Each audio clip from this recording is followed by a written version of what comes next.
오늘 본문은 비시디아 안디옥에서 복음을 전한 바울 일행에 대한 이야기를 들려주고 있습니다.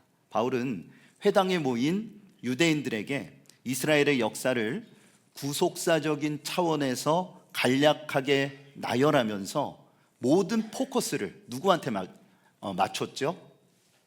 누구에게요? 예수님께로 맞춥니다. 그러면서 하나님께서 조상들에게 주신 약속, 이것이 바로 그분을, 예수님을 가리키는 것임을 강력하게 증언하였습니다. 여러분, 이러한 변론의 능력이 어디에서 온 것일까요? 바로 주를 힘입는 믿음에서 비롯됐다라는 것입니다. 그렇다면 오늘 본문을 통해 우리에게 주시는 메시지는 무엇일까요? 첫 번째는 말씀의 능력으로 복음을 전파하라는 것입니다. 우리 함께 따라합니다. 말씀의 능력으로 복음을 전파합시다. 자, 오늘 본문은 하나님이 왜 바울을 택하셨는지, 그를 복음 전도자로 세우셔서 사용하셨는지를 알 수 있는 대목입니다. 바울은 뛰어난 율법 학자였습니다. 그랬던 그가 이제 복음으로 변화가 되어서 복음을 위한 변증가가 됩니다. 그래서 유대인들에게 예수님이 그리스도다라는 사실을 율법적으로 변론하게 된 겁니다. 특히 그리스도에 대한 구약의 말씀을 다수 인용하면서 논리적으로 복음을 전했어요. 그냥 말로만 무조건 믿어요 라고 말하는 게 아니고요. 그 자리에 모였던 사람들은 경건한 유대인들이었습니다. 그렇기 때문에 그가 구약에 예언되어진 이 말씀을 하나하나 언급하면서 그들에게 예수님이 바로 그 예언된 분이다 라는 분명한 사실을 아주 체계적으로 그들이 이해할 수 있도록 설명했던 겁니다. 자, 그 말씀을 우리가 읽어보는데 33절에서 35절까지의 말씀이에요. 우리 함께 읽고 그 내용을 살펴보고자 합니다. 우리 함께 읽겠습니다. 곧 하나님이 예수를 일으키사 우리 자녀들에게 이 약속을 이루게 하셨다 함이라. 시편 2째 편에 기록한 바와 같이 너는 내 아들이라 오늘 너를 낳았다 하셨고, 또 하나님께서 죽은 자 가운데서 그를 일으키사 다시 썩음을 당하지 않게 하실 것을 가르쳐 이르시되 내가 다윗의 거룩하고 미쁜 은사를 너희에게 주리라 하셨으며, 또 다른 시편에 일렀으되 주의 거룩한 자로 썩음을 당하지 않게 하시리라 하셨느니라. 아멘. 자, 우리가 읽었지만 33절에 나오는 이 말씀, 너는 내 아들이라 오늘 너를 낳았도다 라는 이 말씀은요, 시편 2편 7절에 나오는 말씀이에요. 또 34절에 내가 다윗의 거룩하고 미쁜 은사를 너희에게 주리라 라는 이 말씀은 이사야 55장 3절의 말씀을 인용한 겁니다. 그리고 35절에 주의 거룩한 자로 썩임을 당하지 않게 하시리라 라는 이 말씀은 시편 16편 10절 말씀을 인용한 거예요. 자, 이 세 구절의 말씀이 참 의미하는 바가 초점이 하나입니다. 우리가 읽었을 때 뭐 좀 약간 다르다라고 생각할지 모르겠지만 전체적인 문맥을 살펴보면 바울이 저들을 향하여 전하고픈 선명한 메시지가 보입니다. 그 의도를 알 수 있게 된다는 거죠. 그것은 무엇이냐면 주님의 부활에 대한 예언과 성취에 대한 말씀이에요. 지금 한 구절씩을 읽었지만 전체적인 배경을 보면 예수님의 부활에 대한 예언, 그리고 그것이 성취되었음을 증언하는 이런 모습이라는 거죠.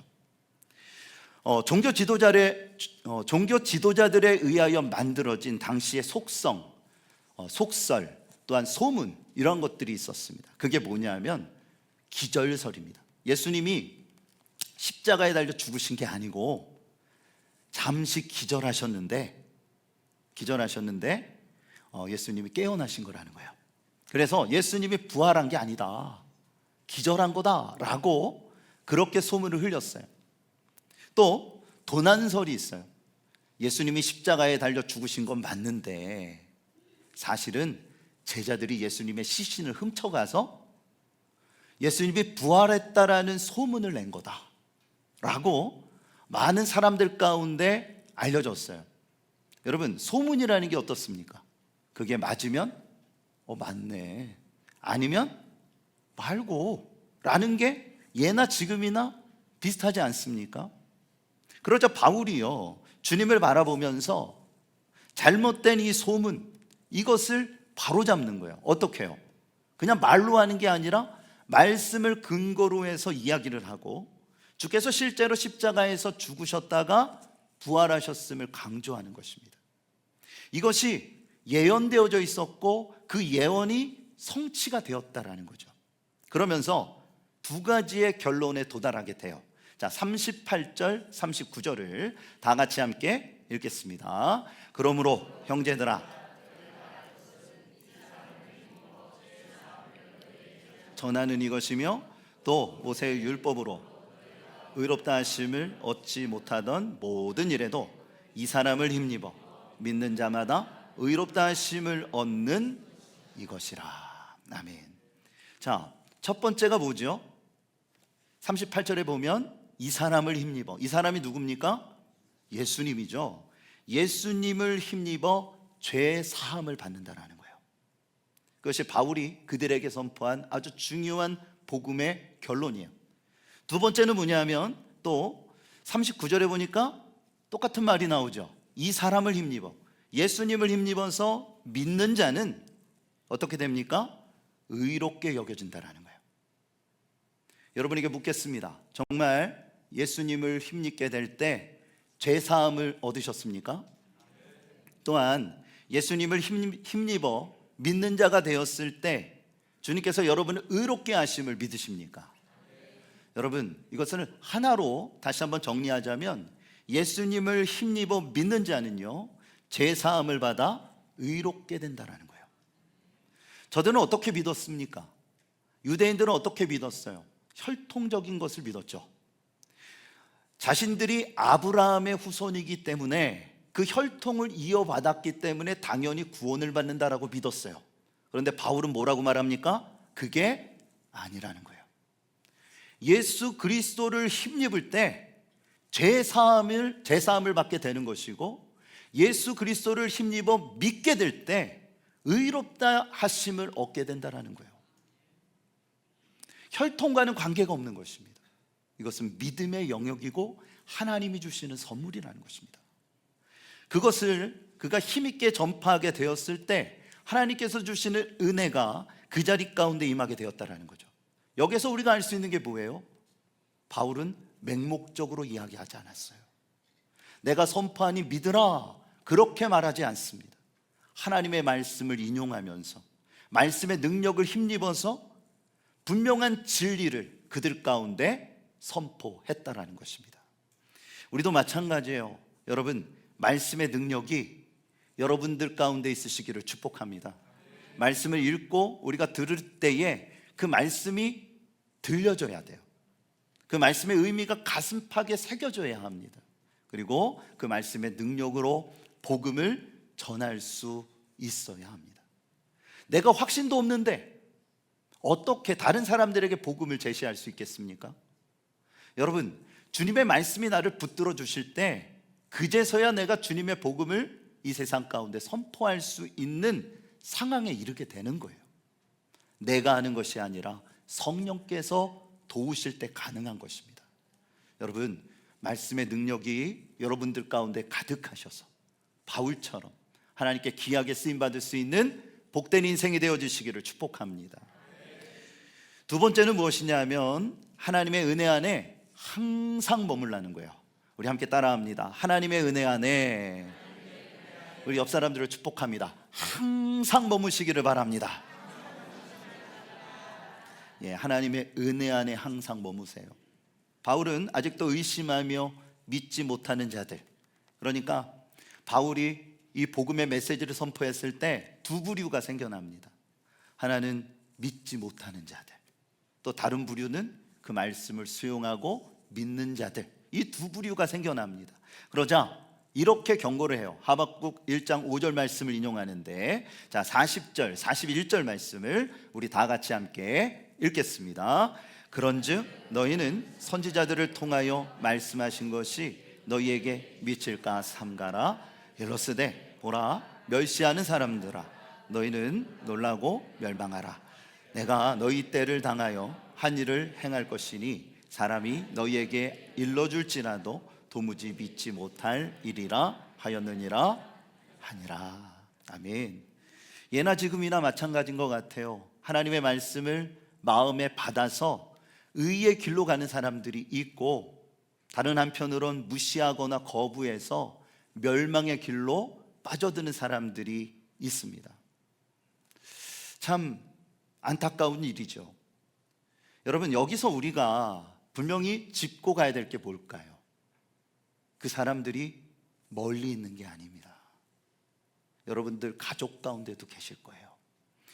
어렸을 때 열심히 신앙생활을 했고 뜨거운 열정이 있었는데 사회생활을 하다 보니, 아니면 어떤 어려움과 고난을 당하게 되었을 때, 예전에는 성령 체험도 하고 하나님의 놀라우신 은혜와 역사하심이 있었는데 그만 신앙의 삶을 쉬게 되는,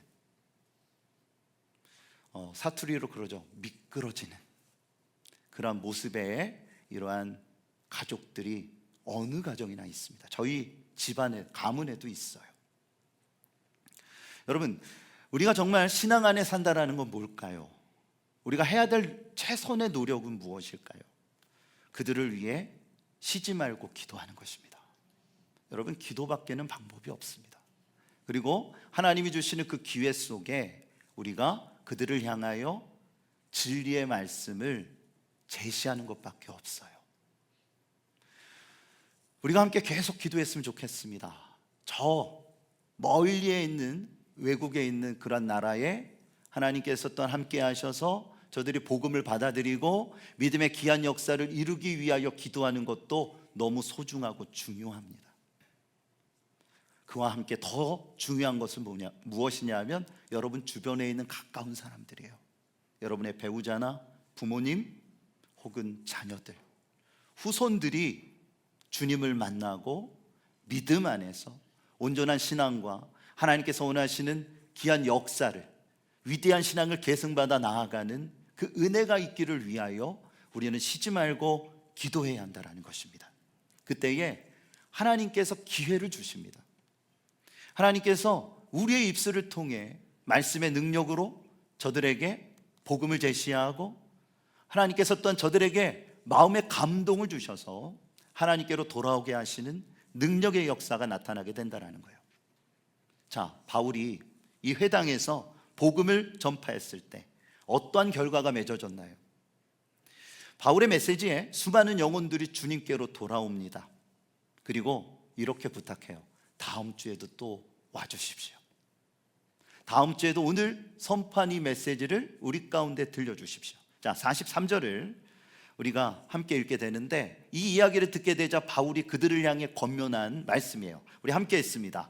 회당에 모임이 끝난 후에 유대인과 유대교에 입교한 견고한 사람들이 바나바를 따르니 두 사도가 더불어 말하고 항상 하나님의 은혜 가운데 있으라 권하니라. 아멘. 아주 중요한 포인트입니다, 여러분. 바울이 이때쯤 되면 어떻게 해요? 어깨뽕이 쫙 하고 올라갈 수 있어요. 아, 내가 이 큰 일을 행했구나, 우쭐할 수 있어요. 그런데 그는 그러지 않았어요. 겸손하게 그들을 향하여 권면하기를, 하나님의 은혜 가운데 항상 있으십시오. 여러분, 이 시간 하나님께서 주시는 은혜가 가득하시기를 축복합니다.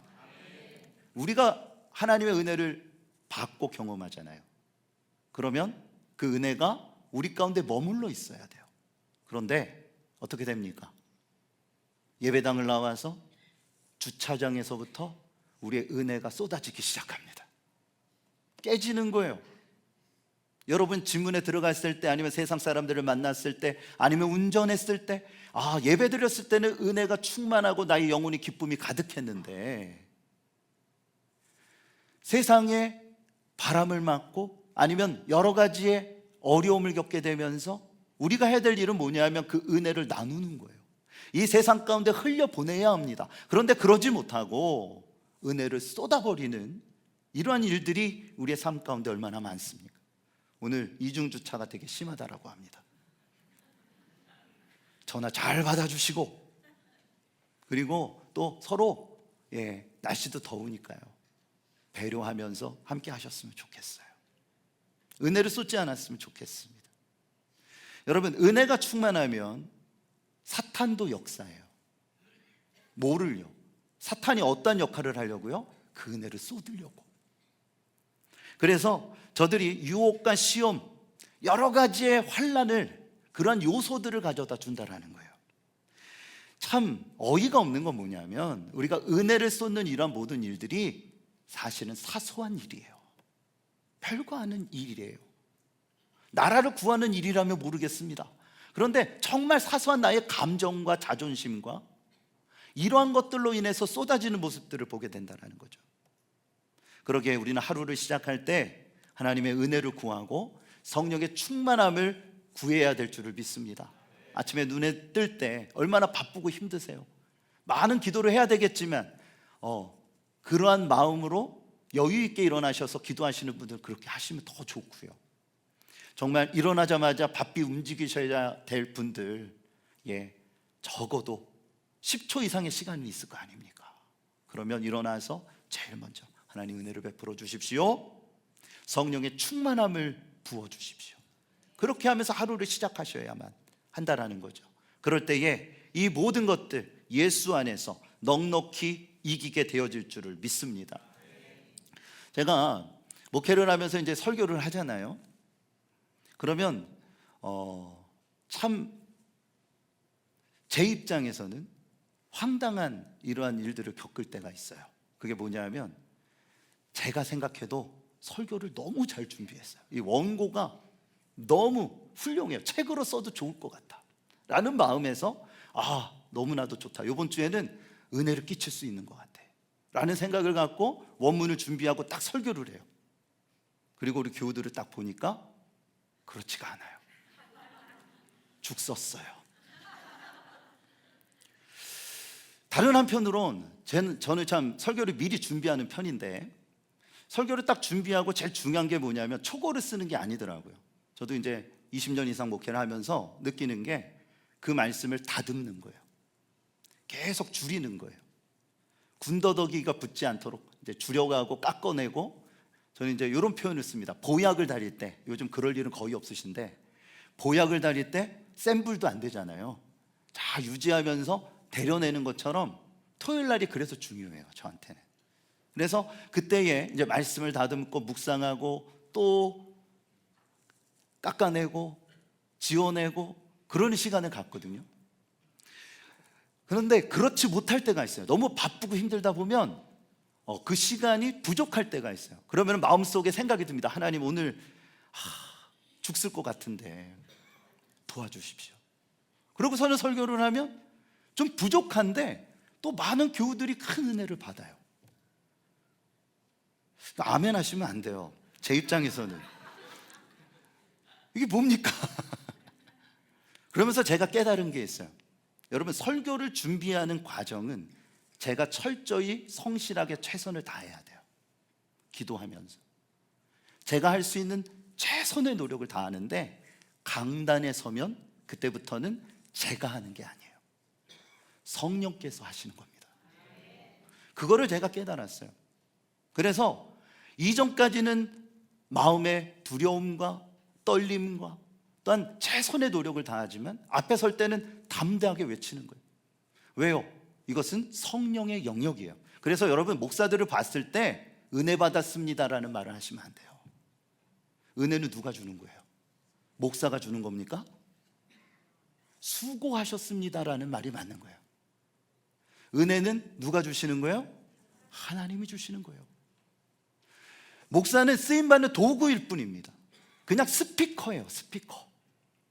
말씀을 하나님께서 나에게 주신 걸 묵상해서 그 말씀을 성령의 감동에 따라서 선포할 뿐이에요. 은혜는 누가 주는 거예요? 성령이 주시는 거예요. 주 예수 그리스도를 통하여 우리 가운데 임하게 되는 것입니다. 여러분, 큰 은혜를 받으시기를 바랍니다. 그 은혜를 잘 간직하여 세상 가운데 흘려보내셨으면 좋겠어요. 여러분의 가정에, 여러분의 삶의 터전에서 하나님의 놀라운 은혜가 우리 가운데 있으면 성령께서 역사해 주시기 때문에. 그래서 바울은요, 로마 교회를 향해서 이렇게 얘기했어요. 로마서 16장 20절에 우리 함께 있습니다. 평강의 하나님께서 우리 주 예수의 은혜가 너희에게 있을지어다. 아멘. 평강의 하나님이 우리와 함께 하실 때, 주 예수 그리스도의 은혜가 우리 안에 머물게 될 때 어떻게 됩니까? 하나님께서 사탄을 우리 발 아래 두신대요. 발 아래 둔다는 게 뭡니까? 주님의 권능의 사람들이 사탄을 발로 짓밟는 거예요. 여러분, 하나님의 능력이 임할 때 하나님 안에서 이 은혜의 역사가 이루어지게 된다는 거예요. 한 주간을 지내실 때 절대로 사탄에게 지지 마세요. 하나님의 은혜를 구하시고 성령의 충만함 속에 살아가시기를 축복합니다. 이러한 사람은 어떠한 사람이냐? 주를 힘입어 믿는 자라는 거예요. 캐나다에 위치한 브리티시 컬럼비아 대학에 론 화이트 헤드라는 박사님이 계십니다. 이분이 아주 재미있는 실험을 진행했어요.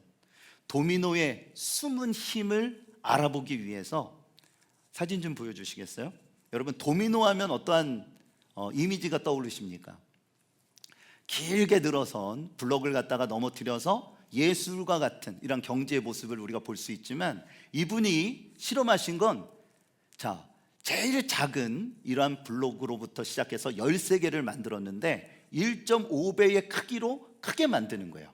첫 번째, 그러면 두 번째는 1.5배 더 크게, 그 다음에는 1.5배 더 크게 해서 13번째까지의 블록으로 가면 어떻게 되겠어요? 처음에는 굉장히 작은데 나중에는 엄청 크겠죠. 여러분에게 여쭙겠습니다. 이 첫 번째 도미노를 넘어뜨리면 넘어갈까요? 안 넘어갈까요? 안 넘어가요? 그럼 실험을 왜 했겠어요? 넘어갑니다. 톡하고 그냥 얘가 자동으로 넘어가는 건 아니고, 톡하고 블록을 넘어뜨리면, 여러분 의심이 많으신 것 같아요. 지금 눈빛이. 이거 박사님이 한 건데 정 의심이 되시면 집에 가서 한번 해보세요. 이 블록을 넘어뜨리게 되잖아요. 이때에 이제는 이 측정을 했어요. 첫 번째 블록을 넘어뜨려서 두 번째 블록으로 넘어갈 때의 이 힘이요, 약 0.024 마이크로 줄이래요. 그 정도의 힘이 가해진다라는 거죠. 그리고 나서 이제 마지막에 12번째 블록이 13번째 블록을 넘어뜨렸을 때에 이때의 힘이 어느 정도인지를 측정하니까 51줄이래요. 그렇죠? 별 느낌이 없으실 거예요. 처음에 뭐예요? 0.024 마이크로 줄이에요. 0.024. 그런데 12번째 블록이 13번째 블록을 넘어뜨렸을 때의 힘은요 51줄이에요. 이게 어느 정도의 힘으로 증가가 된 거냐면 약 20억 배예요. 그래도 억은 돼야지 놀라셔요.